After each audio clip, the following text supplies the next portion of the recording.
Bhagavate Vasudevaya. Om Namo Bhagavate Vasudevaya.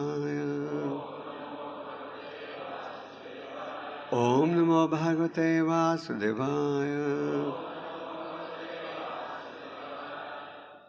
So today, as we are supposed to discuss what? Chaitanya Charitamrita. The Chaitanya Charitamrita is a very vast subject matter. So we will just discuss Lord Chaitanya's instructions to Sanatana Goswami, specifically the 6 points he gave regarding surrendering to the Supreme Personality of Godhead. Chaitanya Mahaprabhu, as you know, is the Supreme Personality of Godhead. Shri Krishna Chaitanya Radha Krishna Nahe Anya, which means that Radha and Krishna appeared in the form of Chaitanya Mahaprabhu. Now it is a fact that till Prabhupada established the ISKCON movement, Lord Chaitanya was not so widely known. Am I right? I myself heard of Lord Chaitanya after I came to ISKCON, frankly. But that doesn't deny the fact that Lord Chaitanya is the Supreme Personality of Godhead. This is supported in the scriptures also. In ISKCON temples you see, there on the left there is the altar of Sri Sri Gaurnitai. And in some temples, we only have Gaurnitai.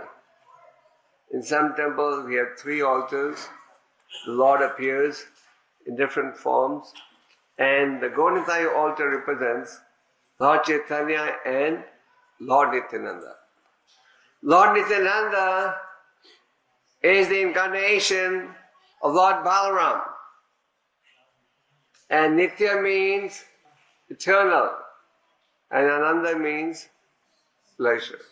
So it is said that one who takes shelter of Lord Chaitanya and Lord Nityananda is going to achieve the blessings of the Lord, and it is like taking shelter of thousands, millions of moons and suns put together.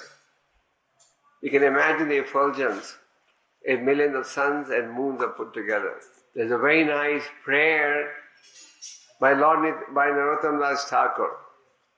Narottam Das Thakur was the son of a king, he was a prince, and he gave us many wonderful compositions glorifying Chaitanya Mahaprabhu as the Supreme Personality of Godhead. So in one of his famous bhajans he says, Shri Krishna Chaitanya Prabhu, Daya Kora More, Toma Bina Ke Dayalu Jagata Sansare.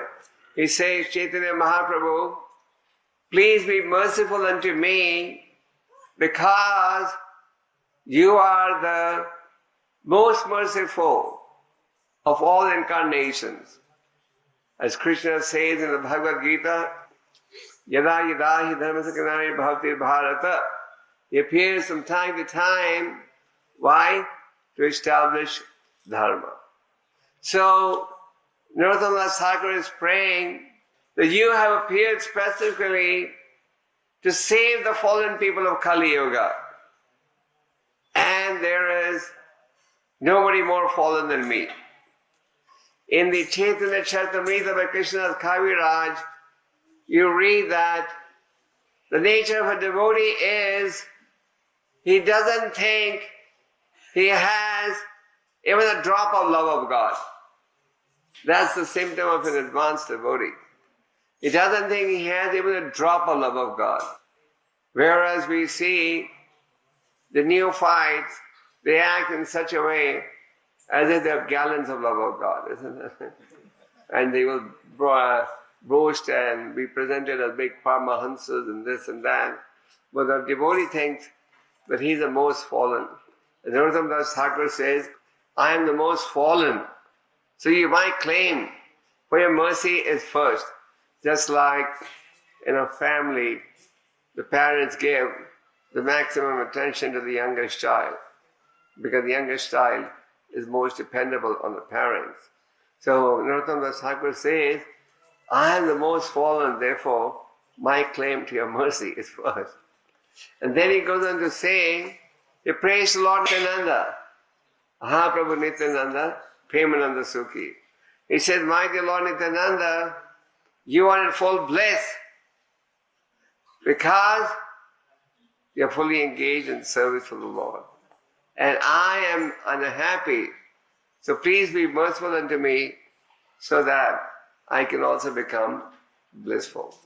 So Chaitanya Mahaprabhu has been described as the hidden avatar, Gupta avatar. That means he is God, but he never advertises himself as God. It's God appearing in the role of a devotee. In fact, whenever someone would say, are you God, are you Krishna? What would he do? Close his ears and say, deny. But nevertheless, Lord Chaitanya did also exhibit superhuman qualities, superhuman pastimes. These days, we often meet people who advertise themselves as Paramahansas, Bhagwans. But if we ask them to do one extraordinary act, Leela, I remember a year ago I was taking part in an interfaith dialogue, and one Swami, he had an excellent academic background, was very educated. But he came up to me and said, why do you people say there's only one Krishna? So I said, how many Krishnas are there then? He said, we're all Krishnas. So I said, when Krishna appeared on the planet, he performed superhuman activities, such as, and I listed some of them. Can you perform any of them? So he said, just because we haven't performed them as yet, doesn't mean we can't perform in future. So I said, how many years do you want for lifting Govardhan Hill? How many years of gymnasium practice? So they had no answer. So Chaitanya Mahaprabhu, though appearing as a devotee, he nevertheless also performed superhuman activities. You know the story how Nimai was young. One Brahmin had come to his house. Nimai's father's name was Jagannath Misra and his mother's name was Sachi Mata. So when Brahmin had come to their house, so Jagannath Misra took care of the Brahmin, received him very nicely and begged him to take prasad. Brahmins generally do their own cooking. So this Brahmin did his cooking and he was offering to the Lord. Naughty Nimai came and ate from the plate where the offering was going on. So naturally, if you eat from the plate where the offering is going on, you can't offer to the Lord. So Jagannath Misra didn't like it that his son was being discourteous to his guest. So he persuaded this Brahmin to again cook prasad. He did that. And the second time also, what did Nimai do? He came and ate out of it. Now the father was really angry. He said, he's our guest, and this is the way we treat him. The Brahmin, on the other hand, was very surrendered.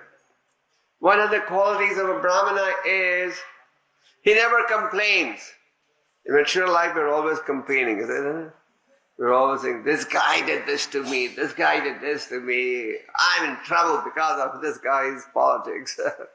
But a Brahmin understands that the Lord is the supreme controller, and even if he is in a difficult position, he doesn't mind it. So the Brahmin was content. He thought, the Lord wants me to go hungry today. But Jagannath Misra said, no, this is not proper, you're our guest. So he was persuaded to again cook. But this time it was midnight, and Jagannath Misra locked up his son at a distance.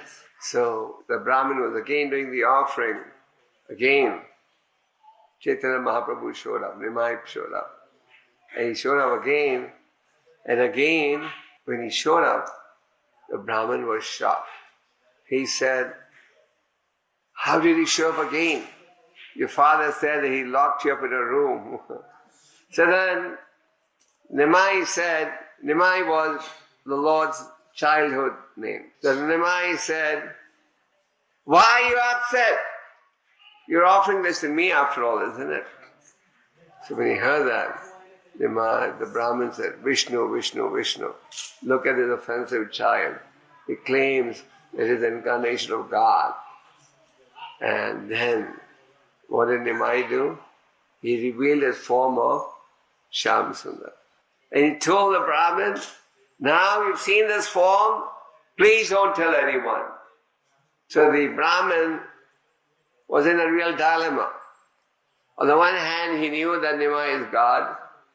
On the other hand, he was ordered by the Lord not to reveal this to anyone.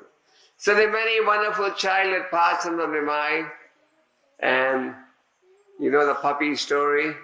Nimai, once Nimai was, we don't want you to misunderstand this story.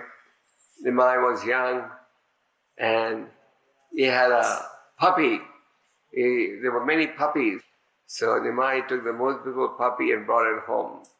So Nimai's mother said, we are Brahmins. We can't keep a puppy dog in our house. I'm going to leave home and go away. So anyway, Nimai insisted on keeping the puppy home. So one day, the puppy was not at home. And everyone began to search, where's the puppy gone? Then they found that the puppy dog was in the center of Navadvip, dancing on two legs, with two legs raised upward, dancing in ecstasy, tears coming from his eyes, hair standing on end. And all of Navadvip heard that this puppy dog is dancing in ecstasy and revealing these symptoms. The whole city came to see this miracle. And then in front of everyone, waving, the puppy dog went back to Godhead. Now someone may say, if Nimai can keep a puppy dog, why can't I keep a puppy dog? Isn't it? So you can do it if you can guarantee that within days you'll make him chant Hare Krishna, dance on two legs, make him lift his hands, and if you can't guarantee, then you have no right. He's God. Lord Shiva was able to troll a whole ocean of poison in his neck, and then hold it in his neck. So we can't imitate. But even if you want to imitate, you have to make sure that you can make a puppy dog into a devotee. So the Lord Chaitanya was so powerful. I don't know if some of you have seen the picture. Once he was traveling and he was passing through a forest called the Jharkhand forest.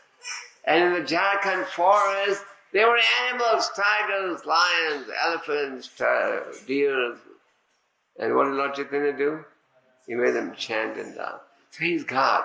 God can do anything. We can't try and limit God with our material senses. So these are just some childhood pastimes of Chaitanya Mahaprabhu. There are many more, but I'm just debating whether we should get to some philosophy that I wanted to discuss. You want to hear some more pastimes? Nimai became a very prominent Sanskrit scholar at a young age. At 500 years ago, Navadvip, when Nimai had appeared, was the intellectual capital of the world. All these prominent Sanskrit scholars were residing there, and Nimai had defeated virtually all the scholars. That's why he became known as Pandit. Pandit means one who is very learned. These days you see Pandit, they have a family title of Pandit, but they need not be learned, they could have a debauchy character. But Pandit generally means one who is very learned. So Nimai Pandit was very learned, and there was also a very prominent Sanskrit scholar at that time whose name was 𝐃𝐢𝐬𝐭𝐫𝐚𝐜𝐿. 𝐃𝐢𝐬𝐭𝐫𝐚𝐜𝐿 was a Sanskrit scholar, and he had virtually defeated every Sanskrit scholar in the country. And he had information that in Navadvip there resides a young boy who's a very prominent Sanskrit scholar. So Keshav Kashmiri sent information to Navadvip. I want to come and have a debate. Please select a team from your city that would debate with me. So the Pandits had a meeting and they said, oh, Keshav Kashmiri wants to come to our town to have a debate. Who is going to represent us? Everyone was scared. Keshav Kashmiri was such a prominent Sanskrit scholar that people would just get scared hearing his name. So the Sanskrit Pandits decided that they would field Nimai against him. Nimai was a young boy. How old? 10, 11 years of age at that time. And Keshav Kashmiri was a lot more elder. So they were thinking that if Keshav Kashmiri managed to defeat Nimai, then they would say he only defeated a bacha after all. He defeated a kid. And if Nimai defeats him, then what would they say? If a child from a town can defeat him, where is the question of we adults? So they had a debate. Nimai was giving a class at the age of 8, 9. He had started his Sanskrit school and he was teaching his students on the banks of the river, of the Ganga. These days they have concrete jungles everywhere, But those days people would sit underneath trees with open air. Now when you have a chance to get in the open air, don't you love it? Because everyone's so tired of city life, people just love to get out of city life.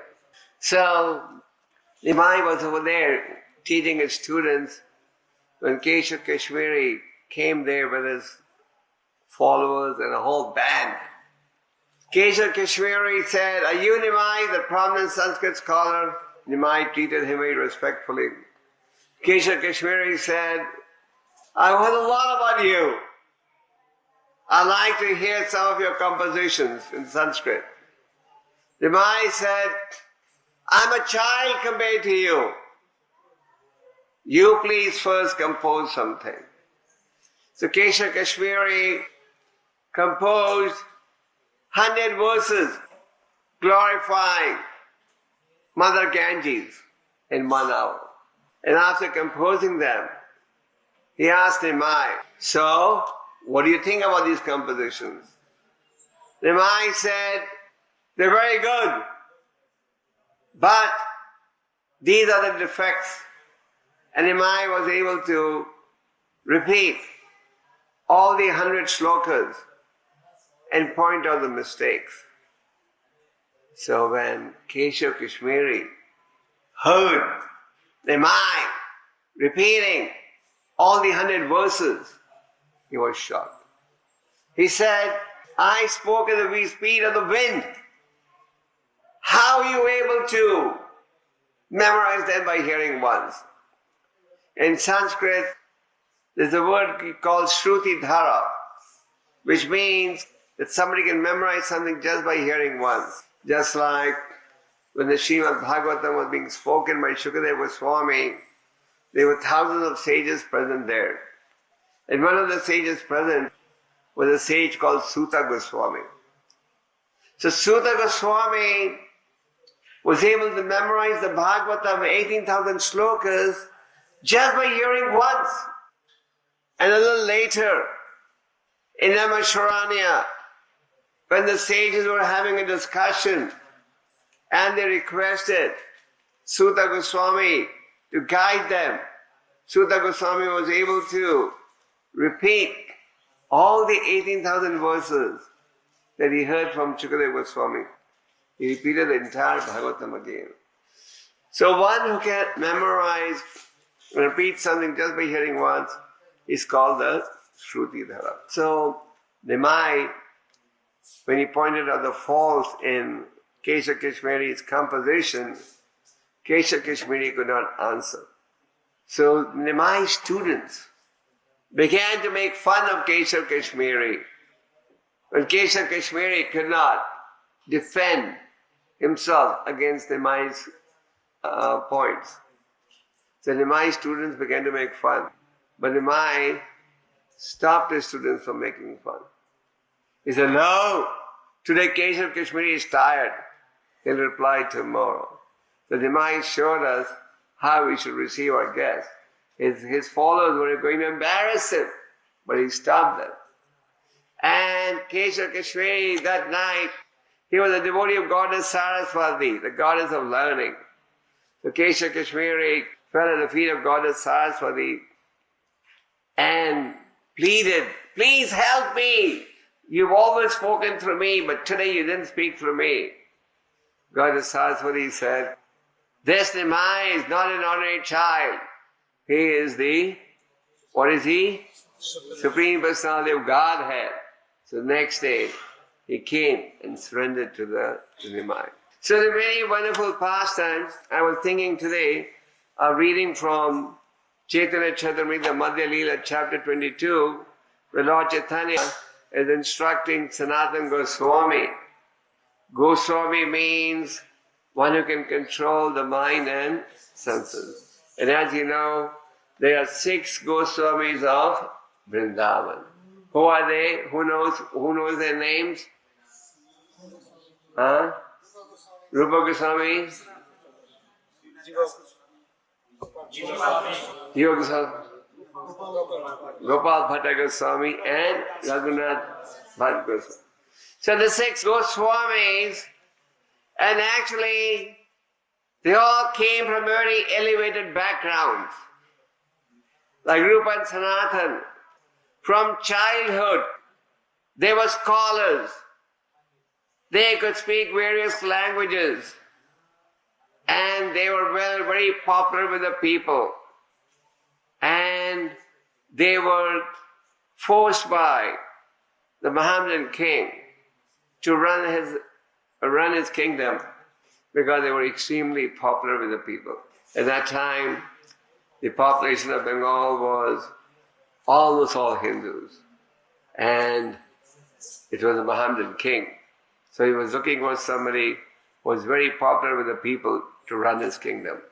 So even though they had no interest, but he was a king. There was no judiciary system like in America. You can go on to the court even against the president. So they had no choice. But they were running the kingdom. So they were running the kingdom means what they had capabilities, isn't it? Then Raghunath Das Goswami was the son of a millionaire. He was the only son and he came from a very aristocratic background. But all these Goswamis took shelter of Chaitanya Mahaprabhu, and Chaitanya Mahaprabhu instructed Rupa and Sanatana on the process of devotional service, which they later on explained in many of their books. The literature left behind by the Goswamis is very vast. Jiva Goswami, the nephew, alone composed more than 400,000 verses. And we have devotees in ISKCON who are translating the Sandarbhas and many of the writings of the great Goswamis. So Rupa Goswami gave us many books, but Prabhupada translated 2 of his books. Which are they? Nectar of Devotion and Nectar of Instruction. So Chaitanya Mahaprabhu gave very valuable instructions to Rupa and Sanatana. And these are nicely described in the chapter called The Process of Devotional Service, which is chapter 22 in the Madhya Leela section of the Chaitanya Charitamrita. There are 3 principal sources of knowledge about Chaitanya Mahaprabhu and his teachings. One is the Chaitanya Charitamrita, compiled by Kṛṣṇa Das Kaviraj. At an old age, on the inspiration from Nityananda, he started compiling this book. Then there's another book called the Chaitanya Bhagavat, compiled by Vrindavan Das Thakur, who is considered an incarnation of whom? Vyasadeva. And there are many pastimes in Chaitanya Bhagavat that are described in brief in Chaitanya Charitamrita. There are many pastimes in Chaitanya Charitamrita described in detail that are described in brief in Chaitanya Bhagavat. Because these authors were not trying to outsmart each other. If they saw that another author has covered a pastime in detail, then they only gave a summary presentation. Just like if you read the Srimad Bhagavatam, there's only a 2-chapter summary of the Ramayana. The Ramayana is such a comprehensive piece of literature. But the 9th canto of the Bhagavatam, Shukadeva Goswami says, since there are already commentaries on the Ramayana, I will give only a summary presentation. Therefore, in the Bhagavatam, only the 9th canto, there are 2 chapters that summarize key points of the entire Ramayana. So Chaitanya Charitamrita and Chaitanya Bhagavat both have very detailed information, but many of the pastimes are not repeated in detail in both the scriptures. Prabhupada translated Chaitanya Charitamrita first because Chaitanya Charitamrita has a lot of philosophy. Prabhupada used to say that Bhagavad Gita is comparable to high school, Bhagavatam is comparable to college, and Chaitanya Charitamrita to postgraduate. It's postgraduate. But, as we said the other day, you can read all at the same time also. It's not necessary that only after finish reading the entire Bhagavatam, 12 cantos, then you're going to start the Chaitanya Charitamrita. And Prabhupada summarized the entire Chaitanya Charitamrita in a book called Teaching the Lord Chaitanya. Teaching the Lord Chaitanya is a medium-sized book in which the main pastimes of Chaitanya Mahaprabhu are summarized, especially in Chaitanya, in the Teaching of Lord Chaitanya. There's a lot of philosophy and less pastime. So as Chaitanya Mahaprabhu instructed Sanatana Goswami of the process of devotional service, he gave him 6 points as to which are essential to surrender to the Supreme Lord. But before he came to that, he described the following.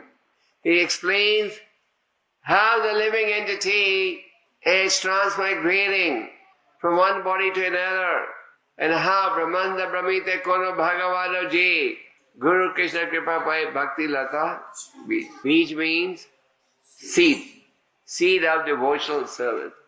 So Chaitanya Mahaprabhu explains that after going through many births and deaths, is he the fortunate soul who receives the Bhakti Lata Bij. Now, most of you have big houses. I often tell the devotees in North America that all of you live like kings. I mean, I travel in many parts of the world, in East Africa, Russia, India, and I have to admit that by Krishna's grace, you devotees have the best facilities in the world. In Russia, no doubt, there's a lot of opulence.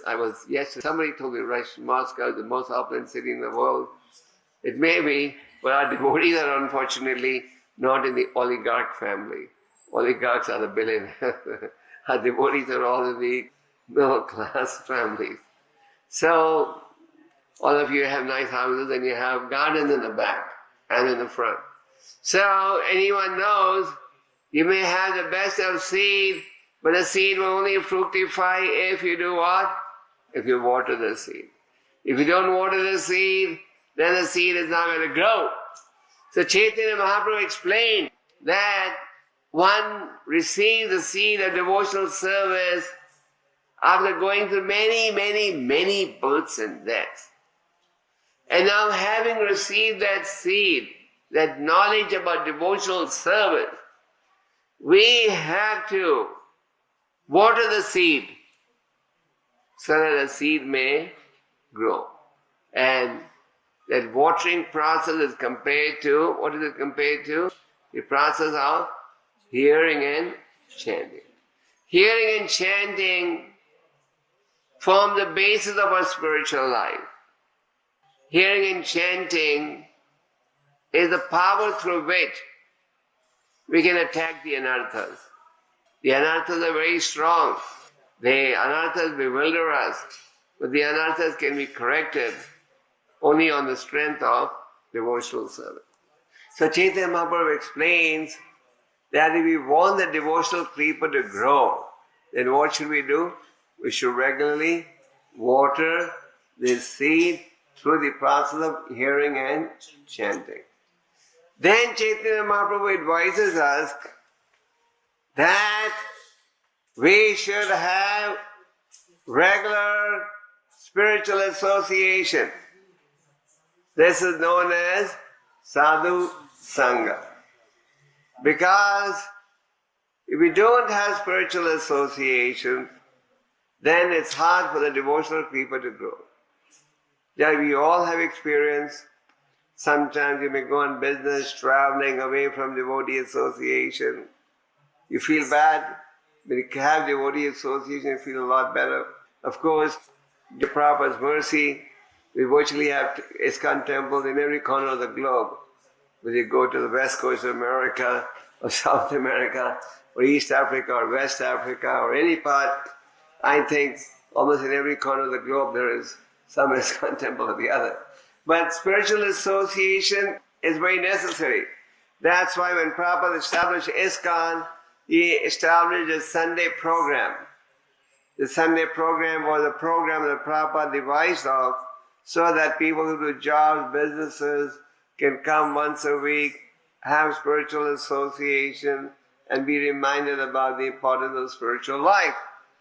So Lord Chaitanya said, we should build a strong fencing around us. That means that we should keep ourselves in the midst of devotee association. If you keep yourself in the midst of devotee association, one big advantage is you will always be reminded about what should be a prime duty, isn't it? And sometimes we have a tendency to get distracted, isn't it? We have a tendency to get distracted because the illusory forces are always trying to bewilder us. Whereas if you are constantly in the service of in devotee association, then that can be corrected. Then that can be checked. So Lord Chaitanya advises anyone who wants to pursue spiritual life to have devotee association. In the scriptures it is explained that we can have devotee association at 3 levels. One is associating with those who are more advanced. The other is associating with those who are equally advanced. The third is associating with those who are less advanced. Now, Narada Muni advises in the Bhagavatam how we should behave in each of these 3 different situations. Lord Chaitanya, Narada Muni advises that when you have the association, when you have the opportunity to associate with somebody more advanced, then you should become joyful. When you have the opportunity to associate with somebody who is equally advanced, you should make friendship. And when you have the opportunity to associate with somebody less advanced, you should display compassion. So we'll just discuss this a little bit, but this is a very important point in our endeavor to make spiritual advancement. So first thing Narada Muni says, if you meet somebody more advanced, you should become joyful. You may say, why? Why should I be joyful when I meet somebody more advanced? Because if you meet somebody more advanced, you're going to get some knowledge that's going to inspire you to take the process of devotional service more seriously. Of course, there are sometimes individuals who want to avoid association of those who are more advanced. There's some who are anxious to get association of those who are more advanced, and there's some who are anxious to avoid their association. And you may say, why? The ones who are anxious to associate with those who are more advanced are identified as those who are serious about spiritual advancement. And the ones who avoid, who make plans how to avoid the association of more advanced, they are the ones who don't want to make spiritual advancement. So they're worried, if I associate with them, they will tell me chant, chant, chant, and I don't want to chant. So the best way is I should avoid that association. In the Bhagavatam, there's an example given that is of a peacock. Peacocks, when they see clouds for the first time, they really get into ecstasy. So a devotee is happy when you meet somebody who is more advanced. Then, what do you do when you meet somebody equally advanced? What do? You make friendship. Now what does it mean? In mature world, friendship means I scratch your back, you scratch my back. You help me to enjoy, I help you to forget the Lord, isn't it? So what does spiritual friendship mean? It says when you meet somebody equally advanced, you make friendship. So spiritual friendship means you engage in spiritual discussion. You engage in discussion of topics like how can we make spiritual advancement? If you're even more enthusiastic, you can talk about spiritual subject matters. After all, spiritual subject matters are so vast that even if you talk all day, you still won't get tired. So, your friendship means you discuss spiritual topics. And when you meet somebody who's less advanced, what do? You display compassion. Just like all of you who are sitting here are practicing Krishna consciousness to some degree or another. Now you meet somebody who is addicted to drinking, meat eating and all that, then what do you feel? You know he's wasting his life, isn't it? So if you're sincere, you try to preach to him, am I right? Doesn't matter whether you're initiated or not. If you have knowledge of what is right and what's wrong, you try to preach, isn't it? So when you meet somebody less advanced, we should display compassion. So Chaitanya Mahaprabhu advises we should keep ourselves in spiritual association. Prabhupada says in his commentary to this point, he says in the material world, when somebody meets somebody who's inferior, he tries to exploit him. Am I right? It's a world of cheaters and cheated, isn't it? Do people exploit in America? And they have a chance. And when you meet somebody equally advanced in the material world, what happens? You're busy showing off how I'm better off than you. Isn't that what the material world is? You try to show off. If this guy buys a Nissan, you buy a Toyota. You buy the BMW, you buy a Mercedes. Everyone wants to show off how I'm a step ahead of you, am I right? That is material logic. So, Lord Chaitanya said, take devotee association. Then Lord Chaitanya also said, sometimes on the devotional path, along with the devotional creeper, unwanted creepers also grow. Unwanted creeper means, I'm a devotee, I'm chanting, I'm initiated, but I become very proud. See? I'm chanting, I'm such a big scholar. I become arrogant. So, we become proud, we develop pride due to various reasons. You may be chanting 16 rounds, you become proud. See, I'm chanting 16 rounds, the other guys are all neophytes. Then I'm initiated, he's not. I'm a Brahmin, he's not. I'm such a big scholar, the guy's illiterate. So you become proud and arrogant, etc. So Chaitanya Mahaprabhu says that when these unwanted creepers begin to develop, they should be plucked out. Just like in your body, when you see some symptoms of pain developing, pus developing, you at once take care to arrest it, isn't it? You don't let it grow, especially if it's in a delicate portion of your body. So, similarly, these unwanted weeds can be identified with the help of Guru, Sadhu, Shastra, and then if you see them, you should take them out. Then Chaitanya Mahaprabhu explains 6 principles of Sharanagati. So I would like to read this verse to you. You probably heard this verse before. It's a very famous verse. Anukalasya sankalpa pradikalyasya varjanam rakshasirati vishvaso gopatatve varnam tatha atma nikshepa karpanye sadvida sharanagati. The translation is as follows.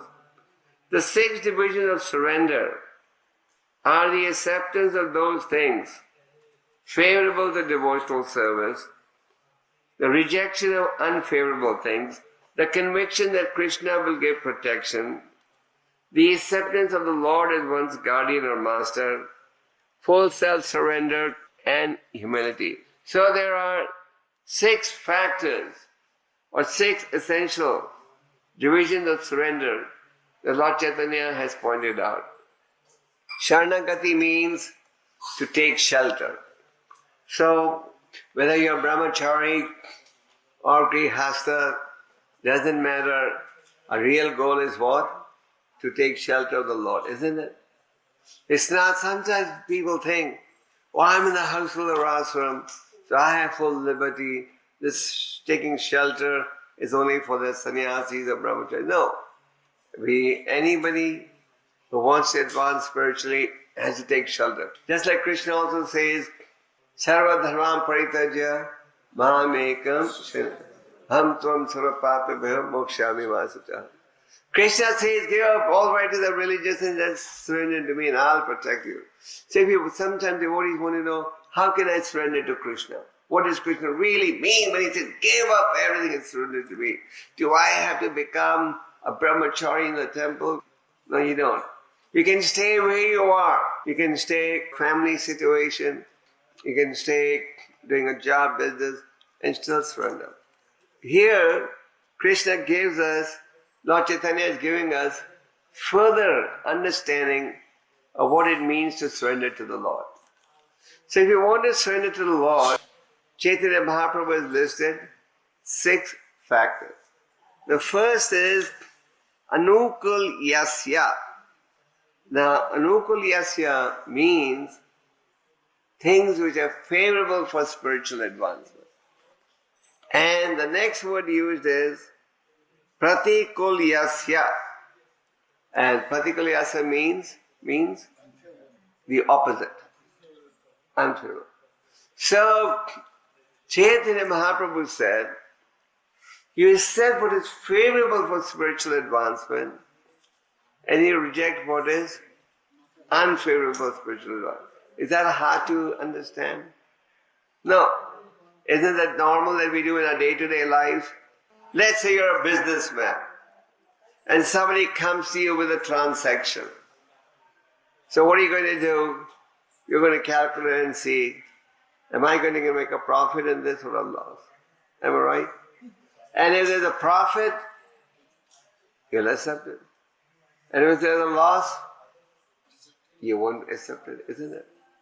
Just like these days, all over the world, but more so in North America, people are very health conscious, isn't it? So before they take something, they want to see what the ingredients are, favorable, unfavorable. So similarly, we should, doesn't matter whether you're chanting 2 rounds, 4 rounds, 6 rounds, 8 rounds, if your ultimate goal is self-realization, then we should also try and see what is favorable, what is unfavorable. Now, there's a book by Rupa Goswami called Sri Updeshramrit, presented as Nectar of Instruction. And in that book, Rupa Goswami has given us guidelines. For example, Rupa Goswami says, Utsaha Nishtayat Dharyat Tat Tat Karma Pravartanat Sangha Vrate Sato Vrate Sadvir Bhakti Prasiddhati.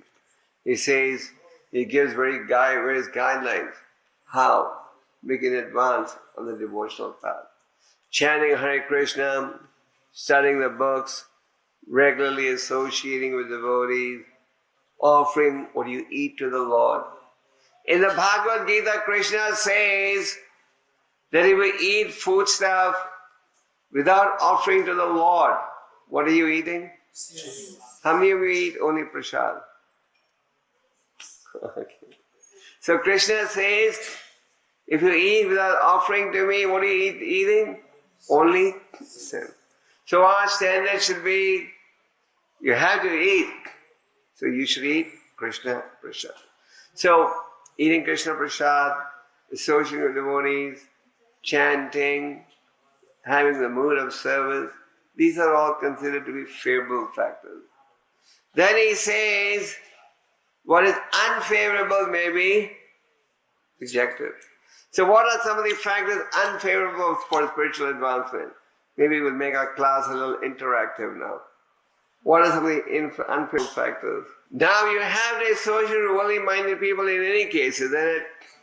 Even if you're a devotee, you go to preach, you have to associate with worldly-minded people. You are doing a job, you're a doctor, you have to operate on non-devotee. You are a businessman, you have to associate with worldly-minded people, isn't it? So, we can't avoid associating with worldly-minded people. But what you can do is the following. You associate with worldly-minded people to the extent necessary and not more. Just like we go to preach. So you preach to worldly-minded people. But you preach to them, associate with them to the extent necessary and not more, isn't it? So we associate with, but if we associate beyond what's necessary, then that's right. So what are some of the other factors that are detrimental for spiritual advancement? Not chanting your japa, isn't it? Not chanting japa, not associating with devotees, not studying, overeating, over-endeavoring.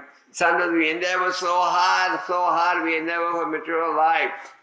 We work so hard and there's no time for spiritual life, isn't it? Sometimes we beg people, please, don't ignore your spiritual life. They say, no, wait, give me another 10 years. I'm going to make so much money, build a house, put everything in savings and then retire. But it never happens. So better lead a balanced life from the beginning. So Chaitanya Mahaprabhu says, accept everything that's favorable for spiritual advancement and reject everything unfavorable. That's easy to understand. You don't. Then he says, we should have the conviction that Kṛṣṇa will give us protection. The problem is that we are not convinced that Kṛṣṇa will give me protection. Our conviction that Kṛṣṇa will give protection is very weak. Am I right? You devotees have faith that Kṛṣṇa will give you protection, you come to the temple, you chant. But there's so many people who don't have that same faith. They may be telling you, hey, why are you so foolish spending time in doing japa? Better if you do something else, isn't it? So, how do we make our conviction that Kṛṣṇa will give us protection? Kṛṣṇa has many names. One of Kṛṣṇa's names is Bhakta Vatsala. Bhakta Vatsala means he is the protector of his devotees. Then Kṛṣṇa also tells Arjuna to declare to the world that my devotee will never perish. So how do we really understand that Kṛṣṇa will give protection? On the battle of Kurukshetra, that famous pastime, the battle had gone on for so many days and the Pandavas were all still alive. So Duryodhana went to Bhismadev, the great warrior, and said, I think you're being too soft on your nephews. How is it the battle's gone on for so many days and none of them are even injured? They're not even bleeding. They don't even have a cut. In a war, you really want to strike the enemy, isn't it? So, Bhismadev said, he was a Kshatriya. Even though he had a soft heart toward the Pandavas, his integrity was being questioned. So he made 5 sharp arrows that he was going to use the next day.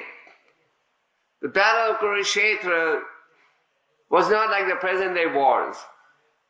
The present-day wars are inhuman wars. You bomb any time, you throw a bomb, you don't know whether you're going to kill the culprit or the innocent. Many times the bomb falls half a kilometer away. It's a funny war. But the battle of Kurukshetra was, if you want to call it in simple language, a gentleman's war. The two sides would fight in the daytime, and in the evening they would sit together and eat. And in the morning they would go back to their respective positions. Isn't that amazing? Have you heard of such a war in today's world? No. So, Bhismadev had made 5 sharp arrows, and he hid it that he was going to use the next morning. And before the battle started, as you know, Kṛṣṇa had declared that he would not take part in the battle. So Bhismadev, on the one hand, He was fighting valiantly because he was being chastised by Duryodhana. But on the other hand, Bhismadev also wanted to show to the world that Krishna is so attached to his devotees that even if Krishna has to break his promise, he'll break his promise but protect his devotee.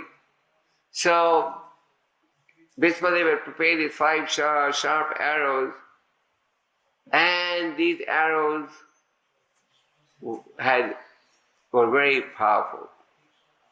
Krishna knew that these arrows are used the next day in battle, the Pandavas would all die.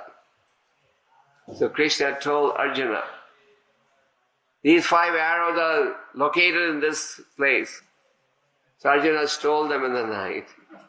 And Bhismadev, when he went in the morning to look for the arrows were not there.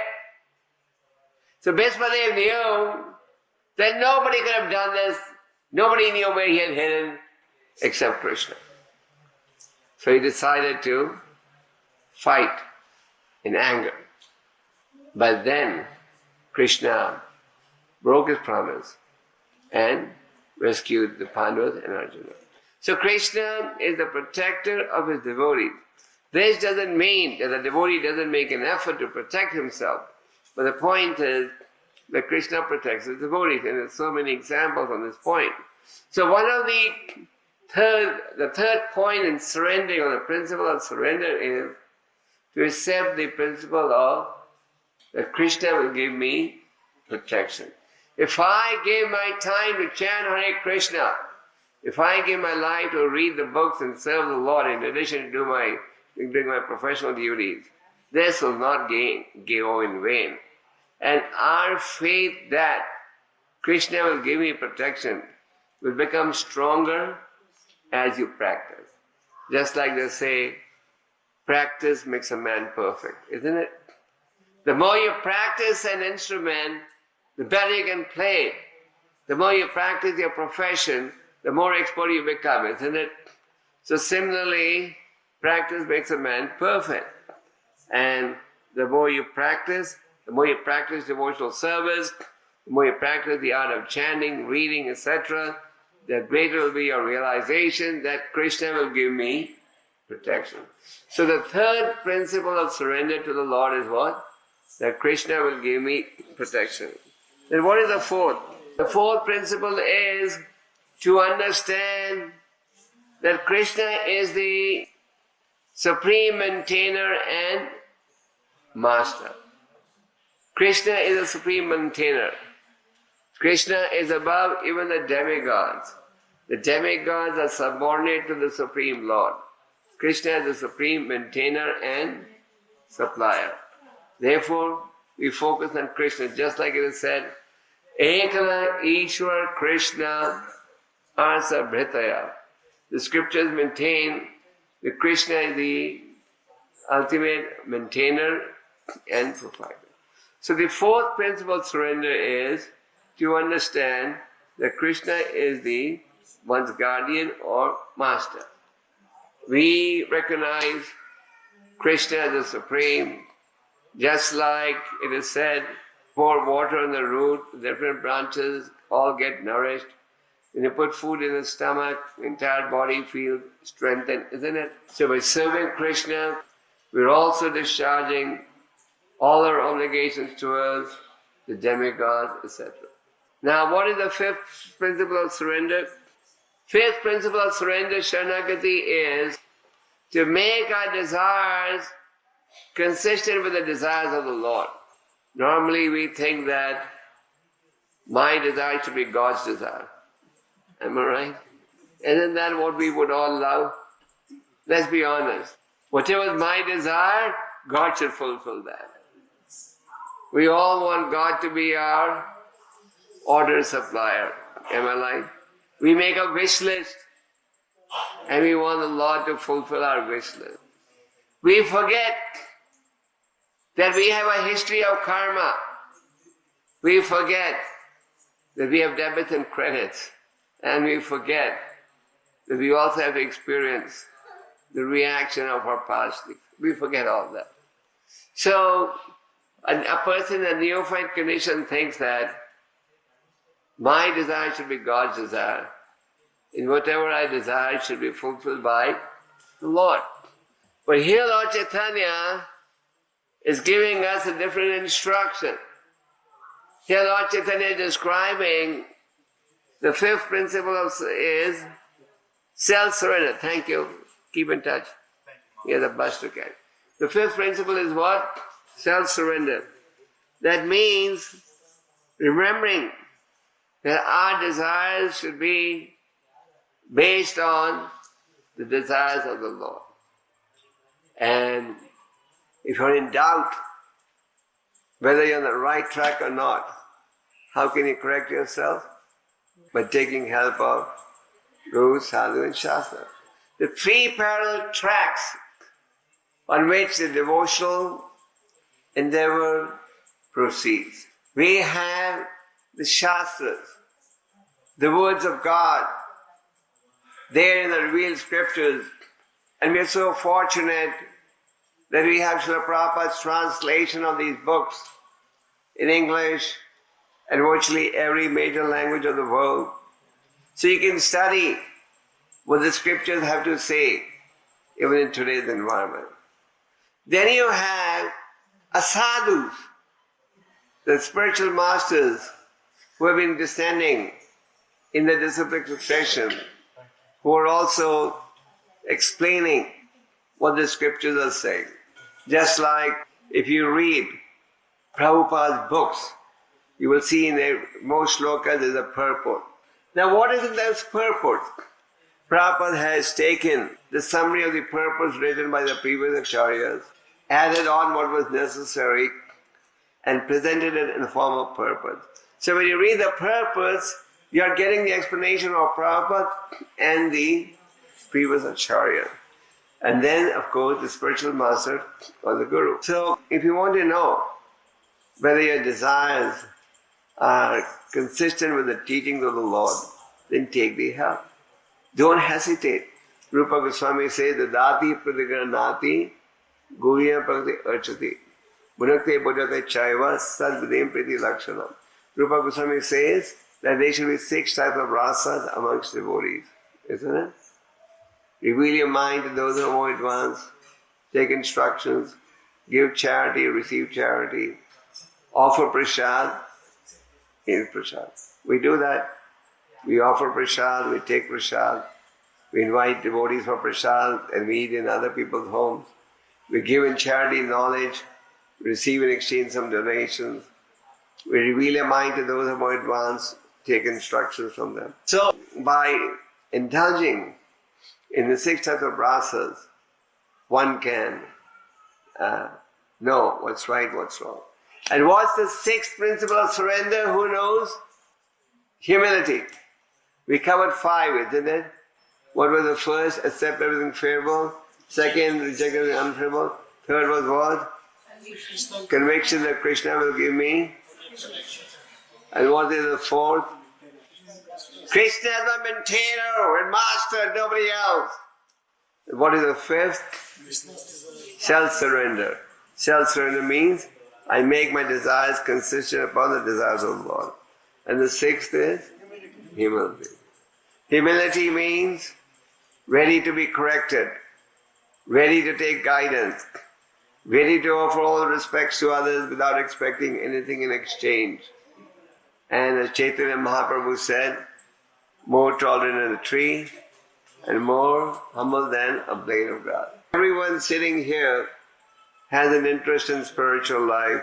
Everyone sitting here is chanting the Hare Krishna mantra. So that's why I took up this topic, because in this assembly there will be mainly devotees already practicing Krishna consciousness. So now that you all are practicing, you have to understand the philosophy also. And these 6 principles of surrender are very helpful, and if you can keep them in mind, that will help you to make spiritual advancement. So these are nicely explained in Chaitanya Charitamrita. So Lord Chaitanya gave these 6 principles of surrender, and the devotee, he depends on Kṛṣṇa, he makes the effort, and still depends on Kṛṣṇa. Kṛṣṇa is in everyone's heart, he is ready to guide us. In the Bhagavad Gita, Krishna says, Sarvata cham hridhi sanivishto Mataha Smritu Jnanam Apahanam Cha. I am in everyone's heart, and from me comes remembrance and forgetfulness. So when Krishna sees, we really want to make advancement, we want to follow these 6 divisions of surrender, Krishna will help us. And when Krishna sees we're not so serious, he reciprocates accordingly. Krishna doesn't want to force us to. So as we chant and associate, we'll get the strength to follow these 6 principles of surrender. Hare Krishna.